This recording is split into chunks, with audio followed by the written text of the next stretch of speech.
Dari Bandara Internasional Kuala Namu, Sumatera Utara, kita akan kembali juga membahas bagaimana prediksi perang Iran-Israel di tengah bayang-bayang dukungan Amerika Serikat. Apa dampaknya bagi dunia? Kita bahas bersama Guru Besar Ilmu Politik dan Keamanan Universitas Padjadjaran, Profesor Muradi, dan pendiri Sinergi Policies, Dina Prapto Raharja. Selamat petang semuanya. Selamat petang, Mbak Cindy, Mbak Saya mau Dina. ke Mbak Dina dulu. Mbak Dina, armada militer AS sudah dikerahkan ke area wilayah di area Timur Tengah, semakin mendekat ke Iran. Apakah ini bisa dibaca sebagai jawaban Presiden Trump soal sikapnya apakah akan turut serta dalam perang Iran-Israel? Presiden Donald Trump di Amerika Serikat itu maju dengan kampanye Make America Great Again, ya, membuat Amerika kelihatan besar lagi. Dan situasi yang dihadapi sekarang ternyata tidak linear dengan apa yang direncanakan. Saya melihat ini sebagai buah simalakama juga buat Amerika Serikat. Satu sisi Israel berarti akan terus push, ya, terus untuk memaksa Amerika Serikat untuk ambil bagian membantu Israel, meskipun sebenarnya di dalam negeri Amerika Serikat situasinya itu nggak logis, ya, membuat situasi makin kompleks secara ekonomi juga buat Amerika Serikat, dan tentunya akan berat juga Amerika Serikat kemudian mau nggak mau harus ikut campur nanti di isu Ukraina dan Rusia, dan posisinya juga berarti harus ambil bagian secara militer lebih aktif. Jadi saya melihat ini sebagai posisi post power syndrome-nya Amerika Serikat, justru menandai bahwa Amerika Serikat ini posisinya betul-betul menukik turun sebagai kekuatan dunia karena Israel terus memaksa untuk keluar dari apa yang dimaui oleh Amerika Serikat. Saya kira Amerika Serikat sebenarnya nggak ingin, ya. Faktanya seperti apa hanya Donald Trump yang tahu nantinya akhirnya seperti apa. Nah, tapi Mbak Dina, Trump juga kan bilang akan menentukan sikap dalam 2 minggu. Tapi dalam 2 minggu itu dia juga bilang kalau nggak akan ada yang tahu saya mau apa. Nah, apa yang akan mempengaruhi jawaban ataupun juga sikap dari Trump? Iya atau tidak ikut campur? Tapi jangan dijawab dulu Mbak Dina, kita akan lanjutkan lagi seusai jeda. Kita kembali lagi bahas eskalasi perang di Iran dan Israel. Saya ke Prof. Muradi dulu. Prof. Muradi, Iran meluncurkan serangan ke titik fasilitas publiknya Israel. Dia bilang kalau ini adalah serangan yang proporsional. Tapi dengan menyerang pusat penelitian Weizmann Institute, apakah ini akan sebegitu signifikannya untuk melemahkan Israel? Ya, kalau melihat polanya, ini kan mereka mengikuti apa yang Israel lakukan. Jadi selain sifatnya abstrak, targetnya tidak kemudian tidak fokus, yang kemudian juga kemudian mereka mengikuti apa yang dilakukan oleh Iran, oleh Israel dengan misalnya menyerang basis-basis lembaga riset, basis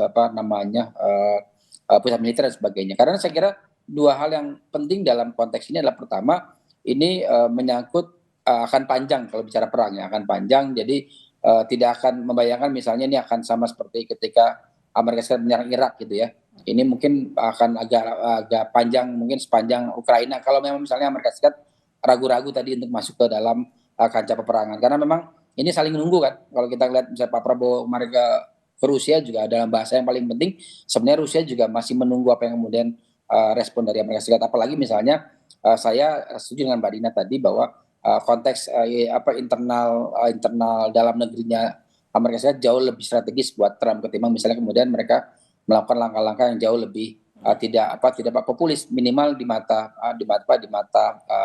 negara-negara yang lainnya, terutama misalnya di Eropa dan seterusnya seperti itu. Nah, menunggu sikap dari Rusia ini, apakah Mbak Dina dalam 2 pekan ini sikap Rusia, Tiongkok ini juga akan menjadi pertimbangan apakah AS akan ikut campur?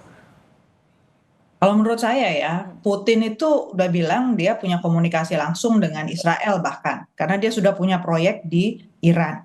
Ini punya semacam tanda sebenarnya, dan Putin nggak pernah jawab straight, nggak pernah jawab langsung to the point tentang apa yang mau dia lakukan. Karena satu, sebenarnya secara logis, Putin itu masih repot dengan perang di Ukraina, dan ujungnya juga belum kelihatan.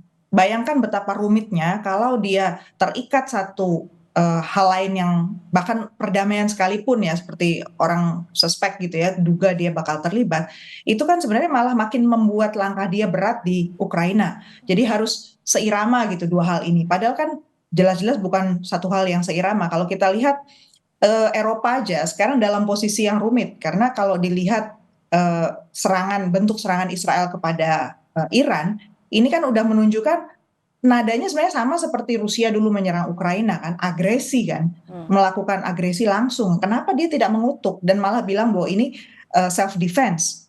Jadi artinya sebenarnya negara Barat dan Amerika Serikat yang notabene menjadi hegemon ini selama ini itu dalam posisi yang kemakan mulutnya sendiri gitu ya, kasarnya begitu.